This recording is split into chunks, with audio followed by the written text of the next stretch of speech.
کتاب زیست کا ایک اور باب بیت گیا، شباب بیت گیا، ایک عذاب بیت گیا۔ تو شباب کا ختم ہونا اور اس کو خیریت سے منزل تک پہنچنا، یہ کتنا بڑا مشکل مرحلہ ہوتا ہے، جس کا جوانی میں باطن کا چہرہ مسخ ہو جاتا ہے اور جنسی کالک سے جو چہرہ آلودہ ہو جاتا ہے، اس کا عفت کا دامن داغدار ہو جاتا ہے۔ تو اس لیے وہ چہرہ تاباں ہے، وہ چہرہ روشن ہے، وہ چہرہ منور ہے جو اپنے آپ کو کالک نہیں لگنے دیتا اور اپنی عصمت کی حفاظت کرتا ہے۔ میرے حضور نے بھی ارشاد فرمایا، سبعۃ یظلھم اللہ تعالی فی ظلہ یوم لا ظل الا ظلہ، 7 اشخاص ایسے ہیں قیامت کے دن جب کوئی سایہ نہیں ہوگا، اللہ ان کو اپنے عرش کا سایہ عطا کرے گا۔ ان میں سے پہلا شخص امام عادل، عادل حکمران، دوسرا شخص وشاب نشأ فی عبادت اللہ، وہ جوان جس کی جوانی اللہ کی عبادت میں بسر ہوئی، تیسرا وہ شخص ورجل قلبہ معلق بالمساجد، وہ شخص جس کا دل مسجد میں لگتا ہے، مسجد میں جمتا ہے، اور چوتھا شخص ورجل دعته امرأة ذات منصب وجمال فقال انی اخاف اللہ، وہ شخص جس کو دعوت گناہ ملی اور حسن قدموں میں بچھنے کے لیے بےتاب ہوا، اور اس نے کیا کہا، انی اخاف اللہ، میں اللہ سے ڈرتا ہوں، میرا اللہ مجھے دیکھ رہا ہے۔ میرے حضور نے فرمایا قیامت کے دن جب کوئی سایہ نہیں ہوگا، اللہ اس کے اوپر اپنے عرش کا سایہ تان دے گا۔ جو اپنی عصمت کے جوہر کو بچا گیا، تو یہ ایک مشکل مرحلہ تھا، اپنی جوانی کے تقدس کی حفاظت کرنا۔ میرے حضور نے ارشاد فرمایا، انا حبیب اللہ، میں اللہ کا حبیب ہوں۔ جو جوان جوانی میں توبہ کرتا ہے وہ بھی اللہ کا حبیب ہے۔ کتنا بڑا اعزاز ہے اور کتنا بڑا کمال ہے جو شخص کو ملتا ہے جو جوانی میں اپنی عصمت کے تقدس کی حفاظت کرتا ہے، اپنی آبرو پہ پہرا دیتا ہے، اپنی نظروں کی حفاظت کرتا ہے، اپنی سوچوں کو آوارہ نہیں ہونے دیتا، اپنے خیالوں کو بھٹکنے نہیں دیتا، اپنی خواہشات کو بے قابو نہیں ہونے دیتا۔ تو یہ مشکل ترین لمحہ تھا۔ اس کے بعد امام راضی کہتے ہیں اب شادی کا مرحلہ ہوا، تو پہلے خود اپنی ذمہ داری تھی، اب کسی کا بوجھ بھی اٹھانا پڑا، یہ اگلی مشکل آ پڑی۔ پھر بچے ہوئے تو پھر اپنی زندگی تو ختم ہو گئی، پھر ساری زندگی، پھر بڑھاپے میں چلے جائیں، ارذل العمر تک چلے جائیں، یہ ساری زندگی مشکلات لقد خلقنا الانسان فی کبد۔ تو ہمیں عملی طور پہ مشکلات کے مقابلے کے لیے تیار ہونا چاہیے۔ دیکھیے ہم جب شکار کرنے جاتے ہیں اور وہ خطرناک جنگل ہو جس میں شیر، بھیڑی اور دیگر جانور بھی ہوں، تو پھر ہم حفظ ما تقدم کے طور پہ سب کچھ ساتھ لے کے جاتے ہیں اور اس انداز سے جاتے ہیں کہ ہمارے اوپر اگر کوئی حملہ ہو تو بچاؤ کی یہ تدبیر ہو۔ تو ہم عملی طور پہ اس کے لیے خود تیار ہوتے ہیں، تو پھر کوئی ہونے والا حملہ غیر متوقع نہیں ہوتا اور ہم اس کے لیے اپنے آپ کو مستعد اور فعال پاتے ہیں۔ اسی طرح میں اور آپ اگر زندگی کے اس فلسفے سے آگاہ نہیں ہوں گے کہ زندگی مشکلات کا مجموعہ ہے، حالات کی تلخیاں ساری زندگی ہمارے ساتھ رہیں گی، تو کوئی بھی تکلیف، کوئی بھی اذیت، کوئی بھی ایسا واقعہ جو ہم نہیں چاہ رہے ہوں گے وہ روح پذیر ہوگا تو ہم گھبرا جائیں گے اور پھر اس وقت ہم دکھی ہو جائیں گے۔ اس لیے ہمیں یہ قرآن نے سکھایا ہے کہ تم عملی طور پہ زندگی کی سختیوں کا مقابلہ کرنے کے لیے آمادہ اور تیار ہو جاؤ۔ قرآن مجید میں جو صبر کا لفظ ہے اس کا مفہوم یہ ہے کہ حالات کی جو تلخیاں تمہارے اوپر آتی ہیں، وہ غربت بھی ہو سکتی ہے، وہ بیماری بھی ہو سکتی ہے، وہ لوگوں کی عداوت اور دشمنی بھی ہو سکتی ہے، وہ اور بہت ساری چیزیں ہوتی ہیں، وہ جنگوں کی حالت کا بپا ہو جانا اور تمہارا دشمنوں کے نرغے میں گر جانا، یہ سب کچھ ہو سکتا ہے۔ تو اس کے اوپر استقامت کے ساتھ تم کھڑے رہو اور تم ان کو برداشت کرنے کی اپنے اندر ہمت اور حوصلہ رکھو، تو پھر وہ تمہارا صبر ہوگا، اور یہ قوت اگر تمہارے اندر پیدا ہو جاتی ہے تو پھر تمہاری زندگی آسان اور سوکھی ہو جاتی ہے۔ لیکن اگر یہ دولت تمہیں نصیب نہیں ہوتی تو پھر ساری زندگی دکھوں اور شکووں سے بھری رہتی۔ اس لیے ہمیں یہ چیز سیکھ لینی چاہیے کہ زندگی نام ہی مشکلات سے نبرد آزما رہنے کا ہے۔ عملی طور پہ ہم دیکھو، ہمیں پتہ ہے سردی آ رہی ہے تو اس کا ہم پہلے انتظام کرتے ہیں، تو سردی ہمیں دکھی نہیں پھر کرتی، ہم سردی سے بھی لطف لیتے ہیں، موسم برسات سے بھی مزہ لیتے ہیں، اور گرمی سے بھی ہم ایک حاصل کر لیتے ہیں اگر ہم اس کو جو ہے اس کے لیے عملی طور پہ اپنے آپ کو تیار کر لیں. لیکن اگر ہم اس کے لیے تیاری نہیں کریں گے تو سوائے گھبراہٹ کے اور کچھ نہیں ہوگا. تو مجھے اور آپ کو عملاً اپنے آپ کو اس بات کے لیے آمادہ کرنا پڑے گا کہ زندگی ان حالات کی تلخیوں سے ٹکرانے کا نام ہے، اور ساری زندگی ہمیں ان مراحل سے گزرتے رہنا پڑے گا.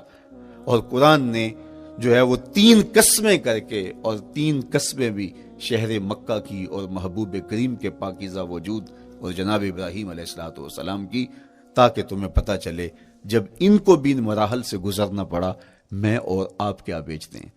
اس لیے ہمیں اپنی زندگی کو ان راہوں پہ ڈالتے ہوئے صبر اور استقامت، اب صبر اور استقامت کی دولت ہمیں کیسے نصیب ہوگی، یہ دولت کس طرح، یہ قوت راسخہ ہمارے اندر کیسے پیدا ہوگی، اور کس طرح ہمارے من کے اندر یہ چیزیں سمائے گی. اللہ تعالیٰ کی خشیت، اس پر توکل، اس پر بھروسہ، اور اللہ تعالیٰ جل شانہ کی طرف سے ہر کام کے ہونے کا یقین ہمارے اندر یہ استقامت اور یہ حوصلہ پیدا کرتی ہے یہ چیز. اس لیے مجھے اور آپ کو اپنی پوری زندگی میں اس عمل سے گزر کر کے اپنے آپ کو مضبوط ترین صورتحال میں لا کے کھڑا کرنا پڑے گا، اور یہی زندگی کا جمال ہے. تو اب پھر دیکھیے قرآن کیا کہہ رہا ہے. لا اقسم بہذا البلد وانت حل بہذا البلد ووالد وما ولد، 3 قسمیں کی. اس کے بعد ارشاد فرمایا لقد خلقنا الانسان فی کبد، ہم نے انسان کو مشکلوں میں، مصائب میں، آلام میں رہتا ہوا پیدا کیا. کہتے ہیں جب حضرت انسان کی تخلیق ہوئی تو اس کا خمیر جب گویا جا رہا تھا تو اس کے اوپر 39 دن تک آزمائشوں کی، دکھوں کی، تکلیفوں کی بارش ہوئی، اور 1 دن خوشیوں اور مسرتوں کا می برسا. تو انسان کی زندگی کے اندر حالات سے ٹکرانا اور دکھوں کو سہنا اور دکھوں سے مقابلہ کرنا یہ سیکھنا پڑے گا. اور جب انسان اس کو عملی طور پر سیکھ جائے گا تو پھر زندگی کا جمال اور زندگی کا حسن نصیب ہوگا. دوسری بات، ہمیں اپنی زندگی میں 7 چیزوں کو اپنا اصول بنا لینا چاہیے، اور یہ 7 چیزیں وہ ہیں جو ہماری زندگی کو ایک خوبصورت سانچے میں ڈھال کر کے ہمیں ایک پاکیزہ اور ستھرا انسان بنا دیتی ہے. پہلی چیز التمسک بکتاب اللہ، اللہ کی کتاب سے جڑ جانا، وابستہ ہو جانا. جب ہم کتاب اللہ سے وابستہ ہو جائیں تو پھر ہمارے باطن کی اور نفس کی تربیت ہوتی ہے، اور پھر ہم وہ مطلوب انسان بنتے ہیں جو ہمارا رب ہم سے تقاضا کرتا ہے. تو اس لیے ہمیں اپنی زندگی میں اس چیز کو لازم کر لینا چاہیے کہ ہمارا کوئی بھی دن قرآن مجید کی تلاوت کے بغیر نہ گزرے. اپنے دن کا آغاز قرآن مجید کی تلاوت سے کیجیے. سورہ یاسین سے جو اپنے دن کا آغاز کرتا ہے سارا دن اللہ کی امان میں رہتا ہے، اس کی حفاظت میں رہتا ہے. اور اپنی شب کا آغاز سونے سے پہلے سورہ الملک کی تلاوت کریں، آپ ساری شب اللہ کی امان میں، اس کی حفاظت میں رہیں گے. اور قرآن مجید کو سمجھ کر اس کے مفاہیم و مطالب کے ساتھ 1 رکوع کم از کم پوری زندگی، اپنی زندگی کے نصاب میں آپ کتنا وقت مختلف امور کے لیے سر انجام دیتے ہیں. یہ کتاب انسانی ہدایت کے لیے، انسانی تربیت کے لیے، اس سے کوئی اور بہتر اور مؤثر جو ہے وہ نصاب نہیں ہو سکتا ہے. انسان سازی کا بہترین ذریعہ ہے یہ کتاب، اور اس کتاب کے ذریعے سے جو ہے وہ انسان پستیوں سے اٹھ کے بلندیوں تک جا پہنچتا ہے. اقبال نے تو کہا کہ گر تمی خواہی مسلمان زیستن نیست ممکن جز بقرآن زیستن، اگر تو مسلمان بن کے جینا چاہتا ہے تو قرآن کے بغیر ایک قدم بھی نہیں چل سکتا. تو آگے چل کے اسی نظم میں کہا کہ فاش می گوئم آنکھ در دل مزمرست این کتابیں نیست چیزیں دیگرست. اگر میں کھل کے بیان کر دوں جو میرے سینے میں چھپا ہے تو میں تجھے بتا دوں کھل کے یہ کتاب نہیں، یہ کوئی اور ہی شے ہے.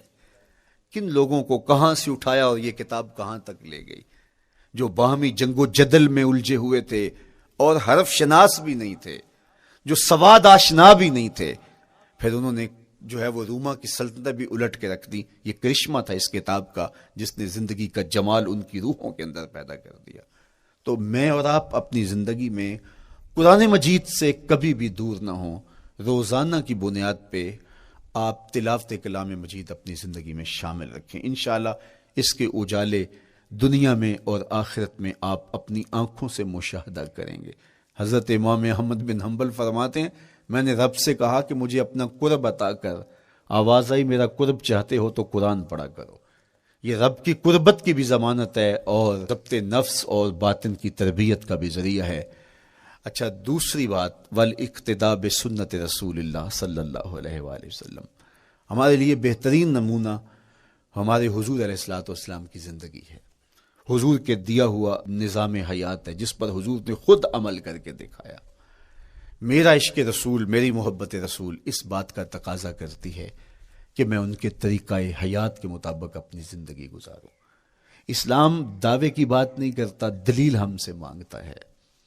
آج میں کہتا ہوں میں عاشق رسول ہوں، اور اتنا بڑا عاشق رسول ہوں کہ میرے جیسا زمانے میں دوسرا کوئی نہیں۔ میرے جذبات ایسے دکھائی دیتے ہیں آسمان کو چیر دوں گا اور زمین کو پھاڑ دوں گا، لیکن ہمسایوں کے ساتھ میرا سلوک بتاتا ہے کہ میں عاشق رسول نہیں ہوں۔